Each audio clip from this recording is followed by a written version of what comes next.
I'll be honest, this was a pretty dang good year for shows. Narrowing down my list here was challenging enough, not to mention there were quite a few extraordinary shows that I just didn't get around to watching this year too. Some of my picks might be a bit polarizing, but let's try to keep things civil. It's totally fine if you disagree with my picks, but let's try to stay positive for the best of video. If you do want some negativity though, 1 week from now my top worst shows of the year list will be available, so make sure to check that one out once it drops. Anyways, let's reminisce on the best of 2024.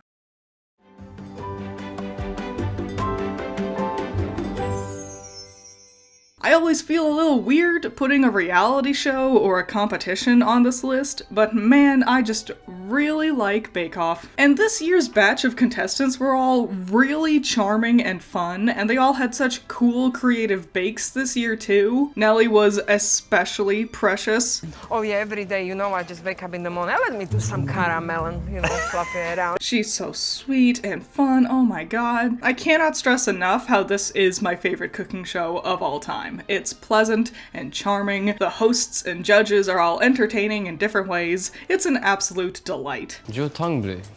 Yes, it is.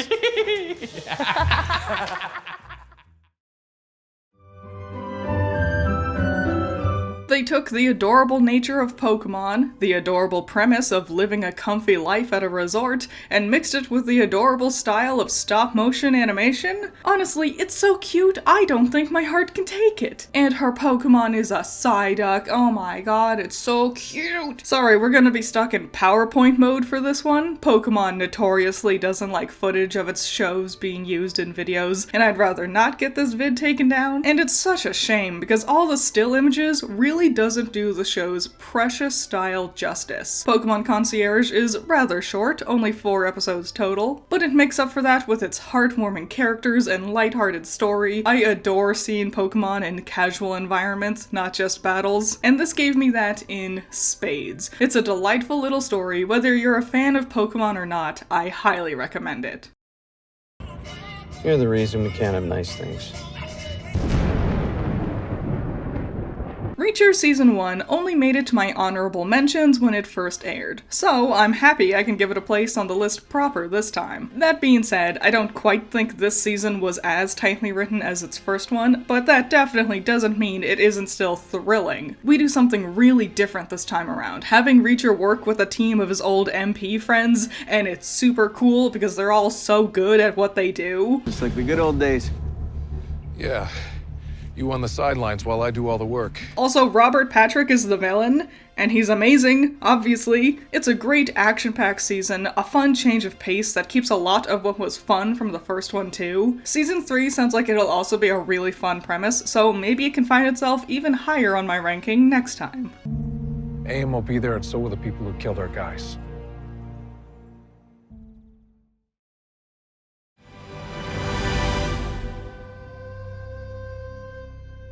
The biggest thing holding Vox Machina back on my list is entirely my own biases. Out of Critical Role's 3 campaigns, I find Vox Machina the most boring premise-wise. That being said, I can't deny that this season was really impressive. The animation gets better and better, especially with blending the 3D with the 2D models in better ways. Lance Riddick had recorded his lines for Thordak before he sadly passed away, and I was really happy he was able to finish his role for the Cinder King. You repay my leniency by attacking my throne? As a fan of the original campaign, I admit I didn't exactly love how they handled Scanlan's arc. It felt very watered down, but on the flip side, I adore how they expanded Pike's arc. This was really cool. I also really like what they did with Keyleth. I admit I never really liked her much from the original campaign, and I was impressed they were able to give her something so interesting and compelling this time around. There are quite a few twists and turns that make it noticeably different than its original campaign, and I appreciate their willingness to do things a bit different from the original canon of the show. It's beautiful, it's fun, it's exciting high fantasy, and I can't wait to see more, especially once we get to the other campaigns. Now don't just stand there, fam. Welcome to my getaway from the everyday.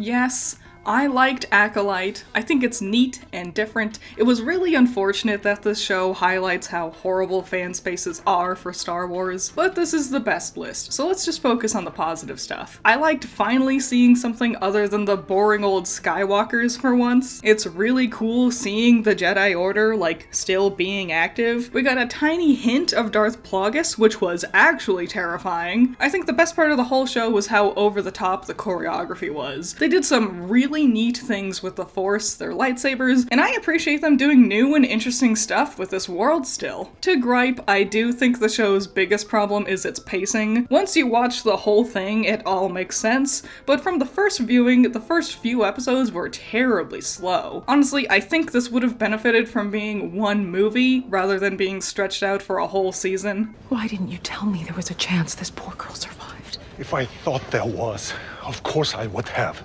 Anyways, I liked it. I thought it was creative and fun. I liked seeing something different. Also, everyone's acting was really impressive. Every single person, including the children actors, which I was surprised by. It's actually a pretty dang neat show when you don't have someone in your ear bitching the entire time. I give you you, and you give me me.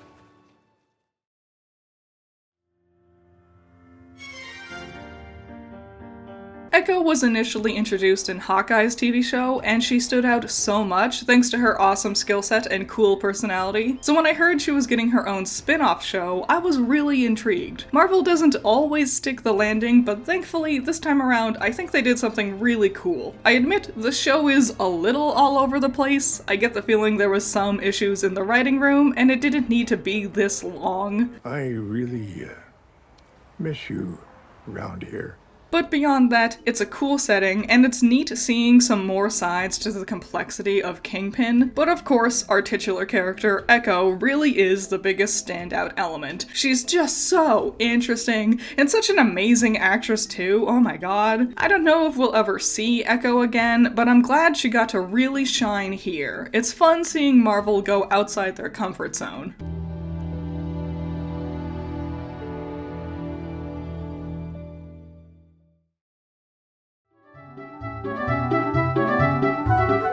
We're back to PowerPoint mode. I love Pokemon Horizons. I love the adventures of Freed and those two weird kids he accidentally adopted. No, but seriously, after the adventures of Ash and friends wrapped, I wasn't sure how the show would hold up with brand new characters and a brand new story. And I admit, the beginning to Horizons is awfully slow, especially before Roy joins the team. It's a lot of Liko monologuing to herself about things we already saw. Thankfully, once it gets going, it's going. The crew of the Brave Olivine are all fun and distinct. I was worried all the Pokemon and characters would get overwhelming, but I found myself quickly falling in love with all of them. Dot especially has skyrocketed into being my favorite character. I am rooting for her so hard. I also appreciate that it's not just the Gym Leader challenge. It means there's a lot more unexpected twists and turns. Liko is hunting down ancient powerful Pokemon from an old legendary trainer. They're great. They're all fun, and at its heart, it's Pokemon. It has that same fun energy we know and love, even with the new cast. I didn't put season 1 of Smiling Friends on my list before because I was stupid and made a mistake with their air date, so now I can make amends for my mistake. Smiling Friends is absolutely friggin' hilarious. Okay, I guess just this once I can do it for nothing. Ew, ew, ew. Season 2 does a lot, and I'm amazed at how it feels so different, yet also is the same manic insanity from season 1. We focus a lot more on Alan this time, so that was funny. Well, what are you hosing there, dude? This homeless man won't leave, so I'm spraying him with dirty brown water. It's very funny. I hate trying to talk about really funny comedy-forward shows because I have nothing smart to say other than ha ha ha ha, this was really funny. I can't explain the jokes, that would ruin them, so just watch it yourself. There's tons of clips of the show, it's zany, it's fast-paced, it's so different and impossible to predict. My favorite episode is when Pim and Boss go to the crazy town that looks like it's a broken DOS game. Amazing. What kind of loggers do you have? Is she gonna come back?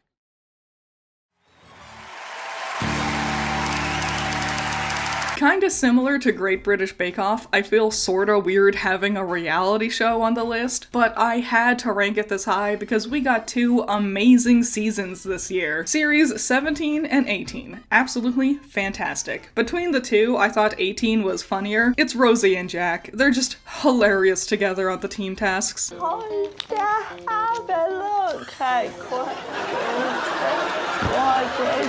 But season 17 definitely had fantastic moments in its own right. I'm always amazed at how they can keep coming up with new, interesting tasks. Each one so simple, yet also so overtly complicated. Oh!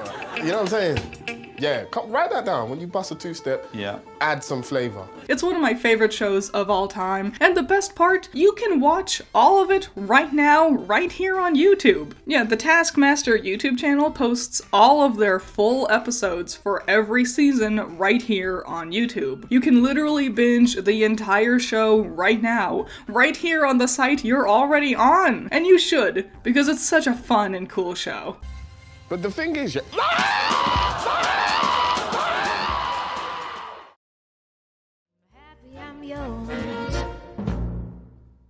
I admit, when Ted was first coming out, I wasn't too sure about its style of comedy. Ted as a character doesn't necessarily wow me from the movies, and the premise of the TV series didn't really sound up my alley. But boy was I wrong.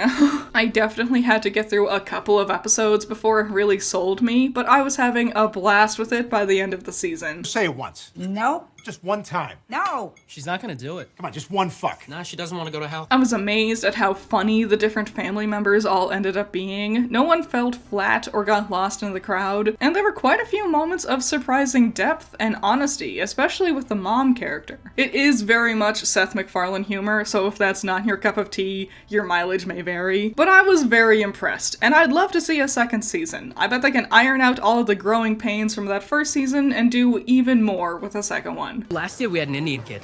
Oh, yeah? Yeah, but they got him. What does that mean? I liked him, too.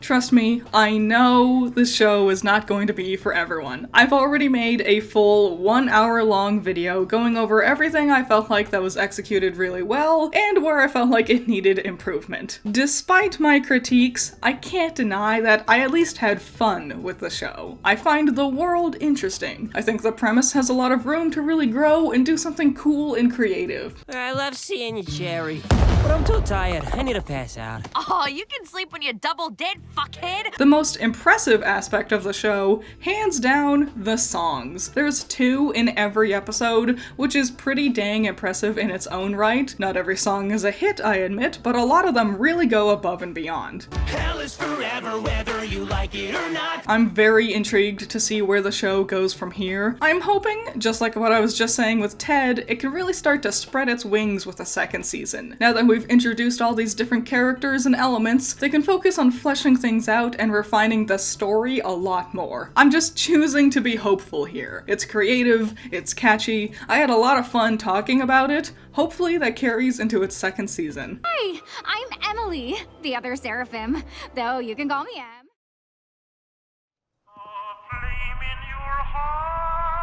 First things first, I know nothing about Fallout. I've never played the games, I don't know anything about the story or the world, and even with all of that, I adored every single second of this show. First of all, phenomenal cast. Oh my god. These are actors who I already know always deliver amazing standout performances. I put in it, I just get more sand. Well, have you tried water? For the water filter? But even the newer actors really impressed me. The different storylines are all so creative and different, and it's really cool watching how they thread and weave into each other's paths in different ways. The way it all perfectly ties together in the end is mind-blowing. It's also just a really cool show stylistically. The visuals, the cinematography goes all out. It's so different and beautifully executed. Like I said, I know nothing about this world, and I was on the edge of my seat for every single episode.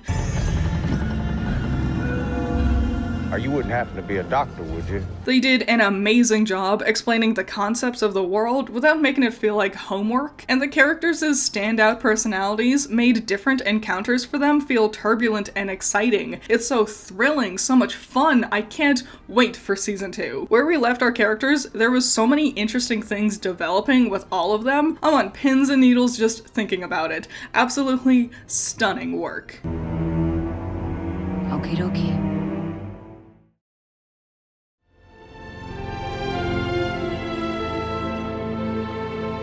Last time, Rings of Power ranked much lower on my list. I can't deny, season 1 had a bit of a pacing problem. This time around, way better. Maybe it's because we didn't have to sit around and introduce everybody, but the flow of actions from one storyline to the next was way more cohesive this time around. I didn't love everything with this season. The Numenor plot was especially all over the place. Also, I admit Theo and Isildur felt like they just had busy work all season. I think they're gonna get a lot more interesting stuff happening next time, but despite all that, I'm still ranking it this high on my list because the fun parts were really fun. I feel like Galadriel's character got much needed nuance. We got to see a lot of locations and elements I've always wanted to see, like the Barrow Downs, Tom Bombadil. Back in the Withy window, folk used to call me Bombadil. Entwives? We see an Entwife, and I love her. But what really took my breath away, it amazes me, Celebrimbor and Anatar. Oh my god, this was so powerful to me. Not only are these actors giving 110,000% here, but this story arc surprised me with how tense and emotionally turbulent it is. When people talk about Lord of the Rings, the One Ring in particular, they often find similarities with how people deal with addiction. Rings of Power here, with Anatar and Celebrimbor, feel like a reflection of an emotionally abusive relationship, and it fascinated me. I don't recall you saying that. Well, you do not always listen. Anatar was able to trick and convince Celebrimbor to trust him. He made Celebrimbor believe everything that went wrong was his own fault. Anatar lied and manipulated and gaslit him, like actually textbook gaslighting. And then when Anatar physically hurts Celebrimbor, he still manages to convince him that it's his own fault. It's so intense, an absolutely fascinating direction to take this plotline. Anatar and Celebrimbor absolutely stole the show for me. I highly recommend you watch it just so you can see this story arc. It's very emotionally intense and goes into topics of self-harm, so be careful if that bothers you too much, but I was thoroughly entranced with this season because of them. I cannot wait to see what they do with season 3. We identify 9 ring bearers of the 9 greatest mortal kingdoms. 9.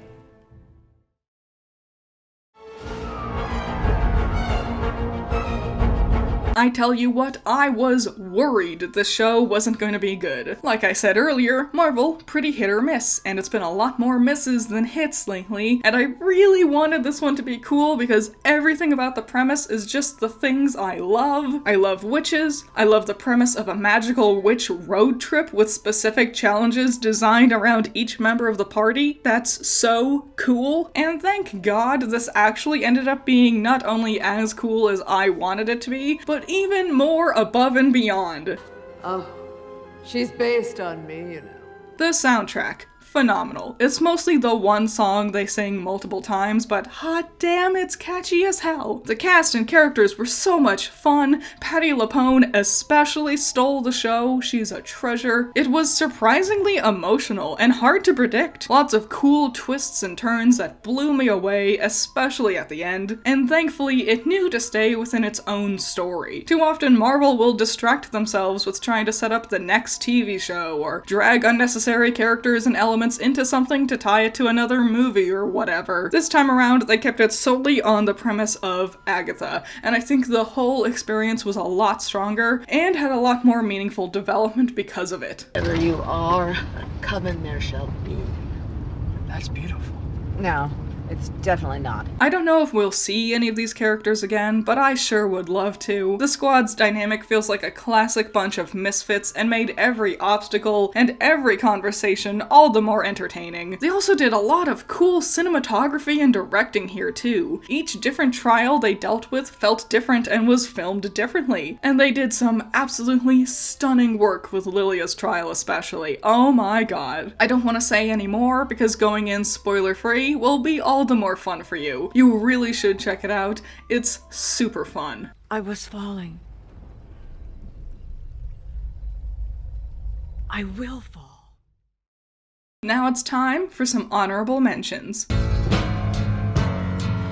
I'm gonna be 100% honest, this show will be on both my best and worst lists. It's kinda hard to explain, but since this is the best list, I'll focus on the positives. It's really different, and if you have even a passing interest in filmmaking study, you should really check it out. It's surprisingly terrifying, despite the fact nothing actually scary happens, at least not until the last episode. Then it becomes so scary it literally kept me up at night. It's not for everybody though, but man, if you can stomach the skin-crawlingly uncomfortable scenes, you'll walk away with Nate Fielder's craziest, most mind-bending experience yet.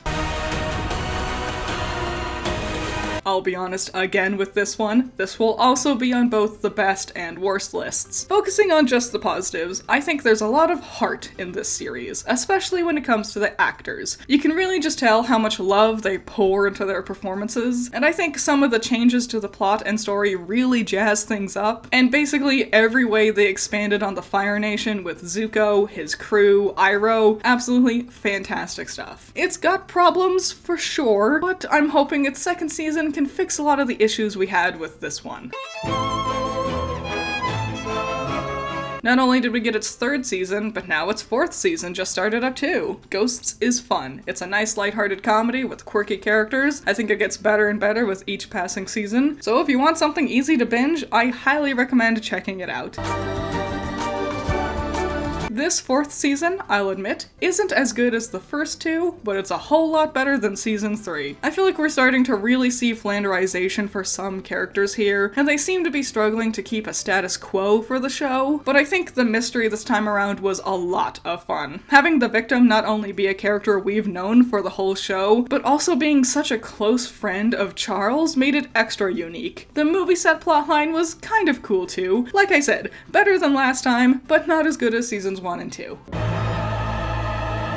It's Solar Opposites. I've talked about it every single year I've done this list. This is the 5th season, and by this point, you know what you're gonna get. But I enjoyed it, so I still wanted to give it an honorable mention. I admit, the only reason it's not making it on the list proper is the fact it's not done airing yet. This time around, they're small and look like little kids, and Goku hangs out in the demon world. It's adorable. It's fun. It's Dragon Ball. What's not to love? Now it's time to finally talk about the #1 best show of 2024.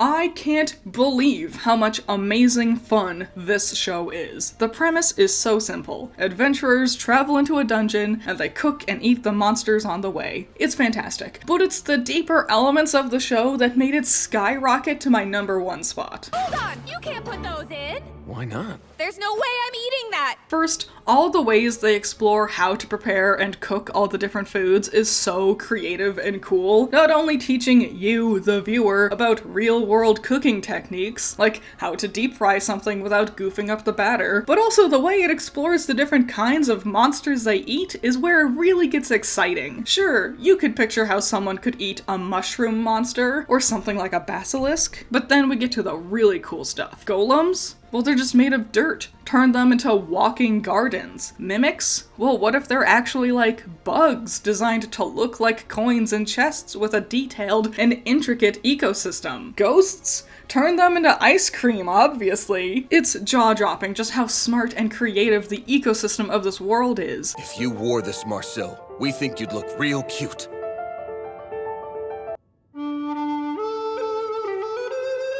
It makes Senshi's passion for maintaining that ecosystem make so much more sense when you learn along with the others how important it all is to have in balance. Speaking of, our main characters seem so simple at first, but as the show progresses, you learn a lot more about their depths, not only their friendships, but their lives, their families. But then on top of that, you also start to learn about the unsteady political system at play in this world, the secrets of long-forgotten civilizations, and we get to learn more about our band of heroes by seeing them through the eyes of a different team, one who has no idea what they've been going through. It's so smart and cool. And pick up every piece of food you drop on the floor. What the hell? All of that mixed with Trigger's phenomenal animation. You know them for their crazy bombastic action pieces, and believe you me, there's still plenty of that here, but they also will distill things down and animate the beautiful intricacies of something like properly prepping food. It's amazing. And then on top of all of that,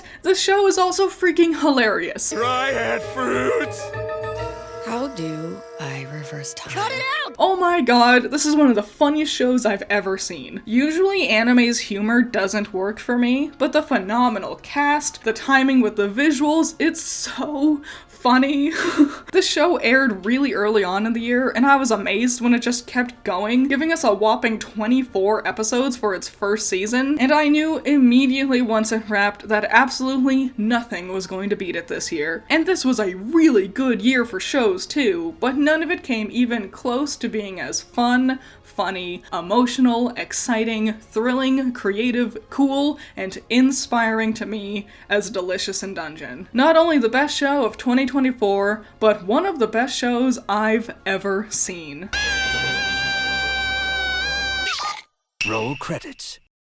Shout out to my $10 patrons, you're all amazing. Andrew, Valhalla Knight, Chamomile, Classic Critic, Genital War Thunder, Jake, Amber, Hype Man, Scaring Crows, Not All That Evil, Holly, Messiah, Jacob, Ben's Sketchbook, Rain, Omega Fighter, Trash, Wild Pilot, Josh, Twisty, Juan, Bunkin Duncan, Hoodie Angel, Ranger, Hut Mutt Butt, Cloudy Days, The Enigma, Prima Rune, Overhypen, Curse Knight, Plague, Unspoken, Tyrene, and Thanos. I hope you had fun with this list. Like I said, next week is the top worsts of the show. If you disagreed with me, that's fine. I expect you to. I know I have some polarizing opinions on this list, but I would love it if you told me what your favorite shows of the year was. Tell me why you enjoy them. Let's keep things fun and positive for this best of list. And when you want to talk about the things you hated, see you again next week for the worst list.